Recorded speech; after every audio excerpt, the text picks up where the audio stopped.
नमस्कार, आप देख रहे हैं न्यूज 18 राजस्थान। आपके साथ मैं हूं अभिषेक। बड़ी खबर आपको बता दें, अमरनाथ गुफा के पास बादल फटा और इस हादसे में 15 लोगों की मौत हो गई है। यह बड़ी खबर। खराब मौसम की वजह से अस्थायी रूप से यात्रा को रोक दिया गया है। तीर्थयात्रियों को पवित्र गुफा के लिए जाने की अनुमति अभी नहीं है। तीर्थयात्रियों को आधार शिविरों में ठहराया गया। ये सीधी तस्वीरें इस वक्त हम आपको दिखा रहे हैं। जो इस समय रेस्क्यू ऑपरेशन वहां चलाया जा रहा है, उसकी सीधी तस्वीरें आप देख पा रहे हैं। चूंकि रात्रि का वक्त है, ऐसे में चुनौतियां भी बहुत सारी हैं। और ये देखें, कुछ समय पहले की रेस्क्यू की तस्वीरें हैं, जब रेस्क्यू ऑपरेशन चलाया जा रहा था। एनडीआरएफ, एसडीआरएफ, बीएसएफ और लोकल एडमिनिस्ट्रेशन जो है वो लगातार जुटा हुआ है रेस्क्यू ऑपरेशन में। आपको बता दें कि जो घायल हैं उन्हें एयरलिफ्ट किया जा रहा है, लोगों को सुरक्षित कैंपों तक पहुंचाया जा रहा है। अभी भी कई लोगों के लापता होने की भी जानकारी मिल रही है कि कई लोग अभी भी लापता हैं, उनकी भी तलाश लगातार की जा रही है।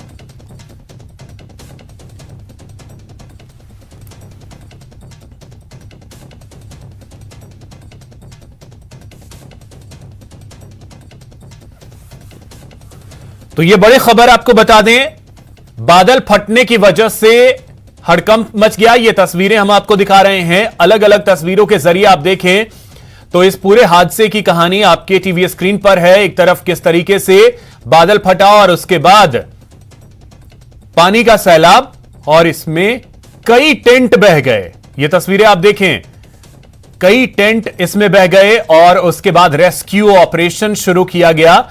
लोगों को बचाने की कोशिश करते बीएसएफ के जवान, एनडीआरएफ, एसडीआरएफ के जवान।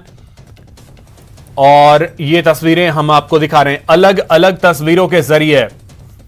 बादल फटने की वजह से 15 लोगों की मौत हो गई। रेस्क्यू ऑपरेशन लगातार जारी है। एसडीआरएफ और एनडीआरएफ की टीमें लगातार जुटी हुई हैं। लोगों को सुरक्षित जगहों पर पहुंचाया जा रहा है। पहाड़ों पर तेज सैलाब। अब देखिए, इन सबके बीच हेल्पलाइन नंबर जारी किया गया है। एनडीआरएफ का हेल्पलाइन नंबर है 011-2343-8252 और दूसरा नंबर है 011-234-38253। कमिश्नर डिविजनल हेल्पलाइन नंबर जारी किया गया है, जो कि 0194249624 इसके अलावा श्राइन बोर्ड की तरफ से हेल्पलाइन नंबर जो जारी किया गया है वो नंबर है 019423134149। तो ये नंबर्स हैं जिस पे कॉल करके आप इस हादसे को लेकर के जानकारी हासिल कर सकते हैं। और अब देखिए, इस हादसे के बाद केंद्रीय गृह मंत्री अमित शाह ने ट्वीट किया है, फ्लैश फ्लड के संबंध में मैंने एलजी मनोज सिन्हा जी से बात कर स्थिति की जानकारी ली है।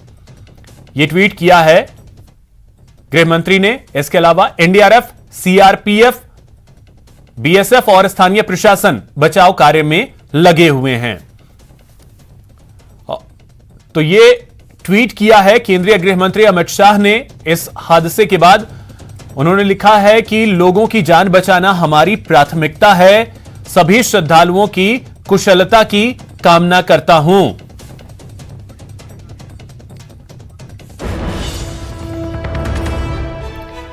एक और बड़ी खबर आपको बता दें, श्रीगंगानगर के कुछ लोग अमरनाथ यात्रा पर गए थे। श्रीगंगानगर से गए लोगों की मौत की सूचना है।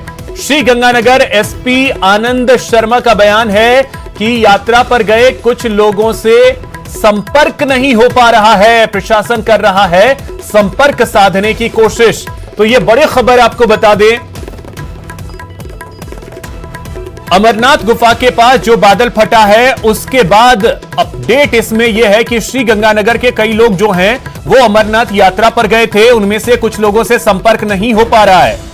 श्रीगंगानगर के एसपी की तरफ से यह बयान भी सामने आया है। आनंद शर्मा, उन्होंने कहा है कि यात्रा पर जो लोग गए हैं उनमें से कुछ लोगों से संपर्क नहीं हो पा रहा है। अशोक हमारे सहयोगी और अधिक अपडेट के साथ जुड़ गए। अशोक, क्या जानकारी, कितने लोग गए हैं और क्या अपडेट? देखिए अभिषेक, अमरनाथ यात्रा पर यदि श्री गंगानगर जिले से बात करें तो लगभग 1 दर्जन से ज्यादा यात्रियों के इस समय अमरनाथ यात्रा पर होने की सूचना है। और उनमें से अधिकांश यात्रियों के बारे में जो हमारे पास सूचना मिल रही है वो ये है कि उनसे ना तो संपर्क हो पा रहा है और न किसी तरह की प्रशासनिक स्तर पर पुष्टि हो पा रही है। सबसे खास बात, जो श्री गंगानगर के एक पूर्व रिटायर्ड पुलिस अधिकारी हैं, वो अपनी परिवार सहित वहां गए हुए थे और वहां से जो हमारी सूत्रों के हिसाब से जानकारी मिल रही है, ये रिटायर्ड पुलिस अधिकारी इस अमरनाथ में जो बादल फटने की त्रासदी हुई है उसका शिकार हो चुके हैं। हालांकि सूत्रों ने जो जानकारी दी है, उनकी जो वाइफ है वो मिसिंग है और उनका बेटा जो उनके साथ में था वो सुरक्षित है।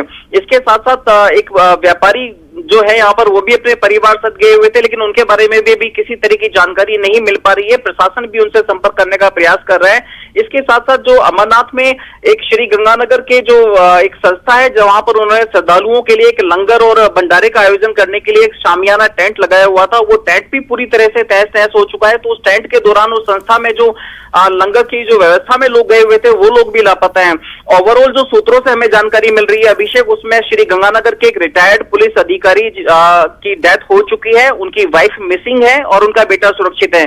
और बाकी लोगों से भी संपर्क करने का प्रशासन के द्वारा प्रयास किया जा रहा है, लेकिन प्रशासनिक स्तर पर अभी भी किसी भी तरह की कैजुअलिटी की या फिर किसी अन्य सूचना की अभी प्रशासनिक पुष्टि नहीं हो पा रही है। जी, तो इसमें एक और चीज अशोक, जैसा आपने बताया कि करीब 1 दर्जन लोग जो हैं श्री गंगानगर के वो गए हुए, संपर्क किसी से भी नहीं हो पाया।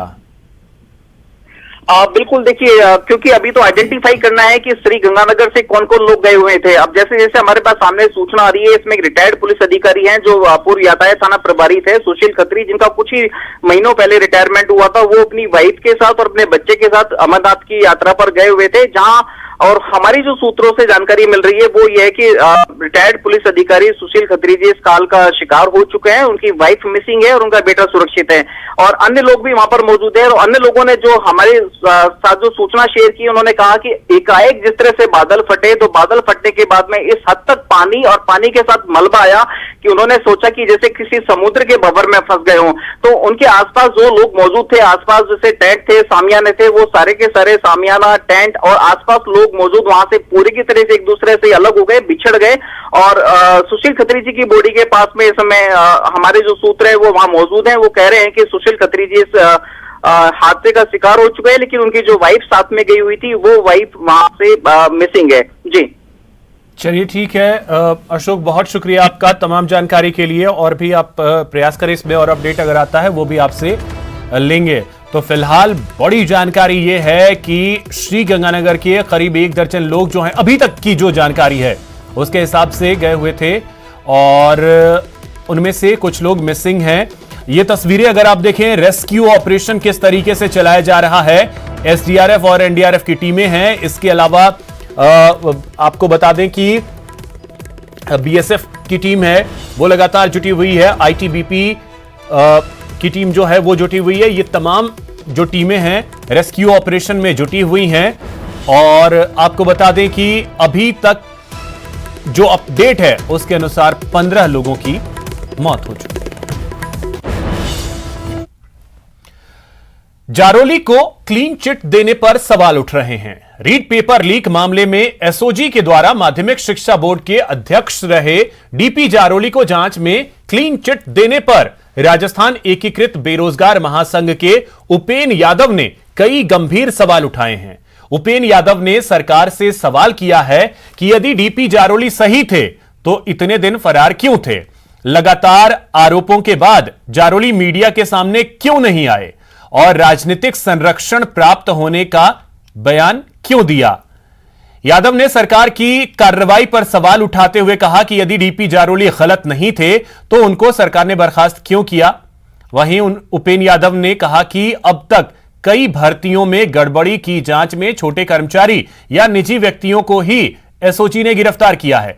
बिना बड़े लोगों की मिलीभगत के यह सब गड़बड़ियां भर्ती में नहीं हो सकती हैं। प्रिंटिंग प्रेस से हुआ या बोर्ड से हुआ, इसके अलावा एसआई का पेपर लीक हुआ, उसके दोषियों को पता नहीं लगा पाई।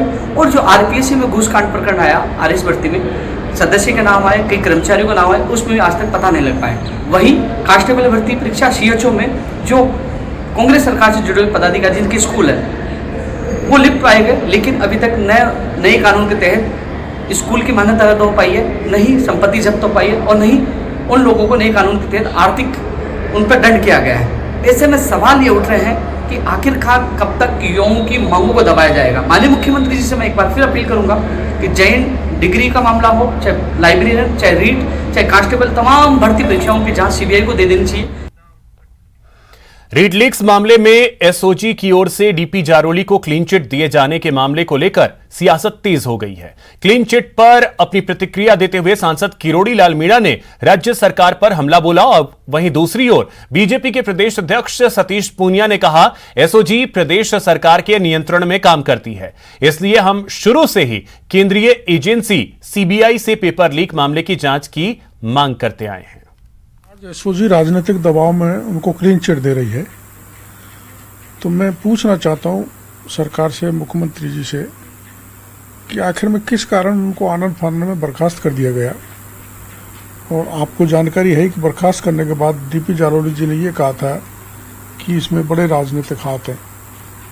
तो वो राजनीतिक हाथ कौन से हैं, ये एसओजी ने पूछताछ तो की होगी और उसी कारण से उनको क्लीन चिट दे दी।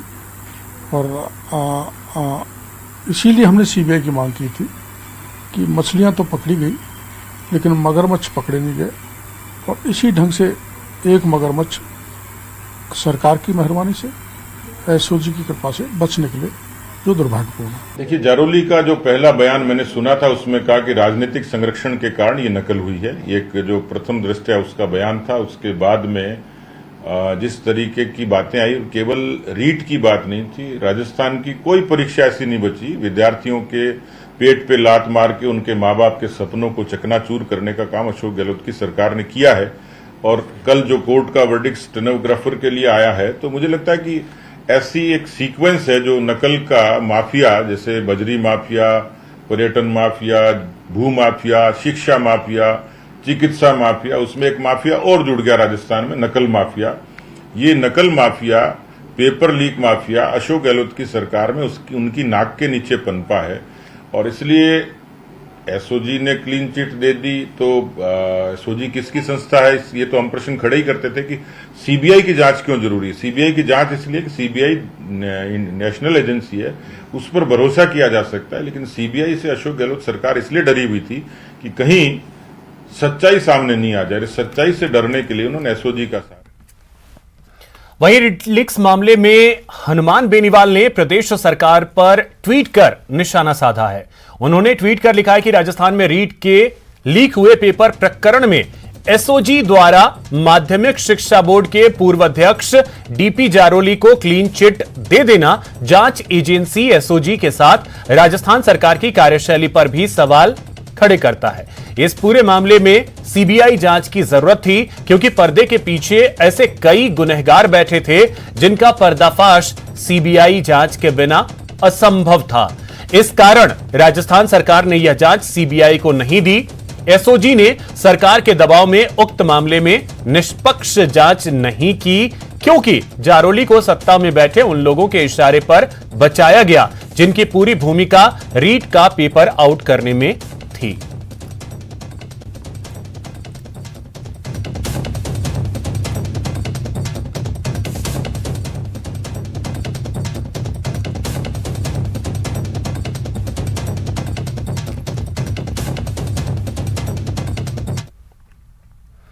अजमेर में विवादित बयान देने वाले सलमान चिश्ती की पुलिस रिमांड बढ़ाई गई है, लेकिन विवादित बयान का सिलसिला खत्म नहीं हो रहा।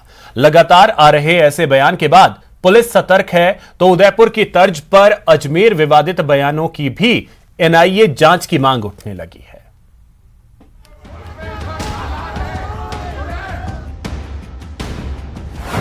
अजमेर में विवादित बयानों का सिलसिला।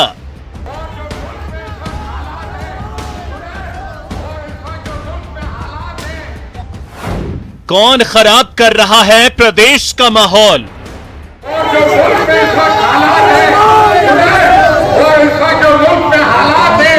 नामुज़े रसूल सल्लल्लाहु अलैहि वसल्लम की शान में गुस्ताखी हो रही है, हुजूर गनीनाथ की शान में गुस्ताखी हो रही है। ये हम कभी कबूल नहीं करेंगे। ऐसा आंदोलन करेंगे कि पूरा हिंदुस्तान हिल जाएगा। अजमेर से लगातार आए कई विवादित वीडियो से हर कोई हैरान है, तो अमन पसंद लोगों की चिंता भी बढ़ी है। उदयपुर में कन्हैया हत्याकांड के बाद जब प्रदेश की कानून व्यवस्था को लेकर सवाल उठ रहे हैं, तो कन्हैया हत्याकांड और अजमेर के विवादित वीडियो को एक सुनियोजित साजिश का हिस्सा मानने वालों की कमी नहीं है। जिस प्रकार की बयानबाजी और जिस प्रकार सांप्रदायिक उन्माद को फैलाने के लिए अजमेर का सौहार्द बिगाड़ने का प्रयास किया, लगातार चाहे वो गौहर चिश्ती हो, चाहे सलमान, चाहे सरवर चिश्ती, इन्होंने जिस प्रकार की बयानबाजी की, धार्मिक भावनाओं को भड़काने का प्रयास किया और हत्या पर इनाम की घोषणा जिस प्रकार की। जहां बीजेपी इसमें पीएफआई की साजिश ढूंढ रही है, तो पुलिस का रवैया बेहद सुरक्षात्मक है। देखिए, कुछ तरीकों से अगर कुछ टेम्पर्ड लाइंस कुछ बीच में सिर्फ, जैसे आपने अभी कोट किया हिंदुस्तान हिला दूंगा, वो एक लाइन अपने आप में एब्सर्ड हो सकती है, पर वो किस कॉन्टेक्स्ट में कही गई है, आगे क्या है, पीछे क्या है, वो हमने नहीं एनालाइज किया है। बिना उस पर टिप्पणी करना सही नहीं रहेगा। अजमेर से एक के बाद एक आते विवादित बयान और पुलिस के रवैये से अलग खादिमों के एक गुट ने अंजुमन अध्यक्ष को पत्र लिखकर मामले में दखल देने की मांग की है। सबको और मोहब्बत के पैगाम के साथ, जो ख्वाजा साहब का पैगाम है कि मोहब्बत सबसे और नफरत है किसी से नहीं, 800 साल से खुदा में ख्वाजा गरीब नवाज गद्दी नशीन अजमेर शरीफ से यही पैगाम देखते आए और गरीब नवाज की तालीमात पे चलते आए हैं, जो हर हिंदुस्तानी महसूस भी करता है। जो अजमेर शरीफ आया है, लाखों करोड़ों लोगों की आस्था है और यहाँ से हमेशा से यही पैगाम दिया गया है। सलमान चिश्ती और गोहर चिश्ती के बयानों से किनारा करते हुए खादिमों का ये गुट मानता है कि कानून को अपना काम करना चाहिए, क्योंकि ये मोहब्बत के पैगाम के खिलाफ है। जो शख्स जिसने वीडियो जारी किया वो एक हिस्ट्री शीटर है और एक ड्रग एडिक्ट है, तो उसकी न्यूज़ के साथ जो दूसरे लोग हैं जो खिदमत करते हैं पूरी देश और दुनिया के अंदर, गरीब नवाज का पैगाम दे रहे हैं अजमेर शरीफ से, यहाँ पे जो हमारे 2000 खुदा में ख्वाजा गरीब नवाज हैं उनको किसी तरह रिलेट ना किया जाए, वो एक इंडिविजुअल अफराद है।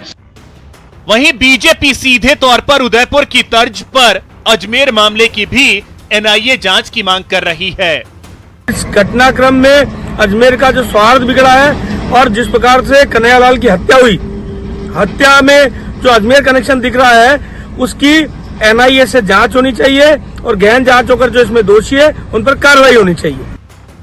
बहरहाल कन्हैया हत्याकांड से मचे बवाल के बाद अजमेर से एक के बाद एक आते विवादित वीडियो से प्रदेश की कानून व्यवस्था पर फिर से सवाल उठ रहे हैं।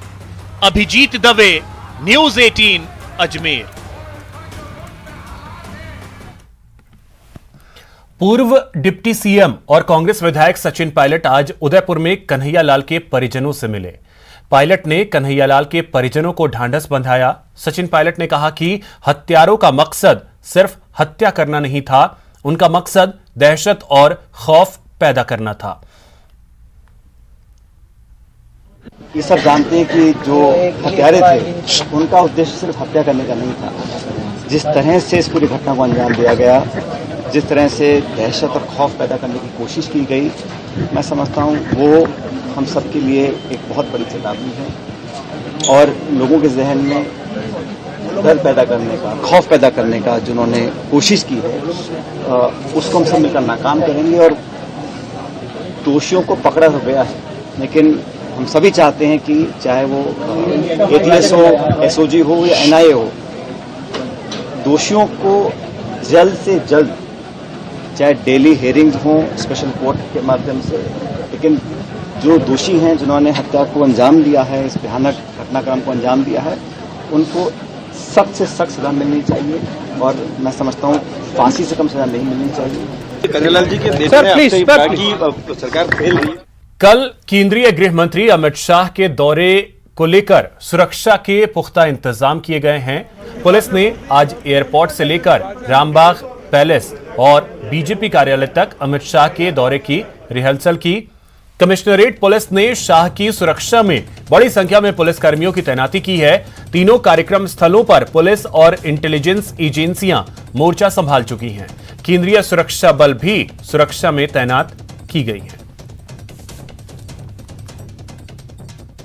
कल गृह मंत्री महोदय का जो दौरा है और नॉर्थ जोनल काउंसिल की जो मीटिंग है, संपूर्ण कार्यक्रम के संदर्भ में पुलिस कमिश्नरेट जयपुर द्वारा पर्याप्त व्यवस्था की गई है और दोनों ही जगह पे कार्यक्रम स्थल जो है रामबाग होटल पे और बीजेपी कार्यालय पे पर्याप्त पुलिस जाब्ता तैनात किया गया है। आज एक रिहर्सल संपूर्ण कार्यक्रम का किया गया है और सभी व्यवस्थाएं जो है चाक चौबंद है, स्मूथली कार्यक्रम हो जाएगा। अब बात करते हैं जयपुर में होने वाली क्षेत्रीय परिषद की बैठक की, जो कि गृह मंत्री अमित शाह की अध्यक्षता में होगी। जयपुर में कल उत्तर क्षेत्रीय परिषद की 30वीं बैठक होने जा रही है। राजधानी के रामबाग होटल में आयोजित बैठक केंद्रीय गृह मंत्री अमित शाह की अध्यक्षता में होगी। इस बैठक में पंजाब, हरियाणा, हिमाचल, राजस्थान के मुख्यमंत्री और दिल्ली, चंडीगढ़, जम्मू कश्मीर, लद्दाख के उपराज्यपाल मौजूद रहेंगे। बताया जा रहा है कि उत्तर क्षेत्रीय परिषद की बैठक 25 सालों बाद जयपुर में आयोजित हो रही है।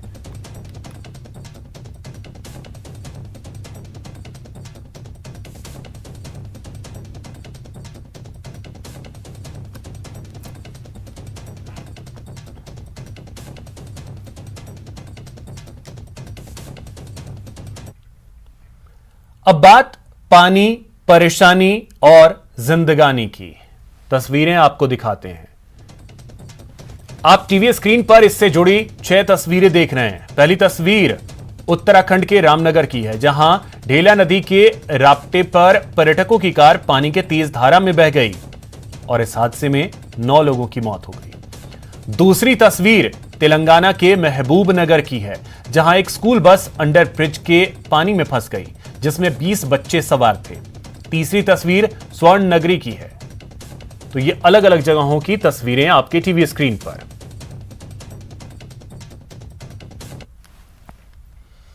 जयपुर में यूपी एसटीएफ ने हाल ही में ब्लड तस्करी के मामले में अपने यहां ब्लड बैंकों पर कार्रवाई करते हुए कई यूनिट ब्लड जब्त किया था।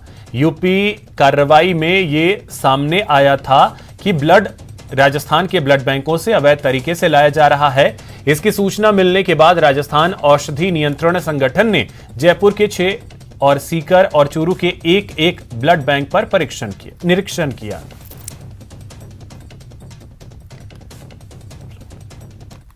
का बात थी तो नाको की गाइडलाइंस जारी हो चुकी हैं, जिसके तहत एक ब्लड बैंक से दूसरे ब्लड बैंक के अंदर रक्त को ट्रांसफ़र किया जा सकता है और गाइडलाइन के तहत ही वो जो रक्त यूपी के अंदर बेचा गया था वह उस गाइडलाइन के तहत था। अब हम इस चीज़ की जांच कर रहे हैं कि हमारे जो ब्लड बैंक हैं जहाँ से सप्लाई हुआ है, उन ब्लड बैंकों के द्वारा यूपी के जो ब्लड बैंक हैं उन्होंने वास्तव में ऑर्डर दिया था और वहाँ पे वो ब्लड पहुँचा या नहीं पहुँचा। फिलहाल इतना ही। नमस्कार।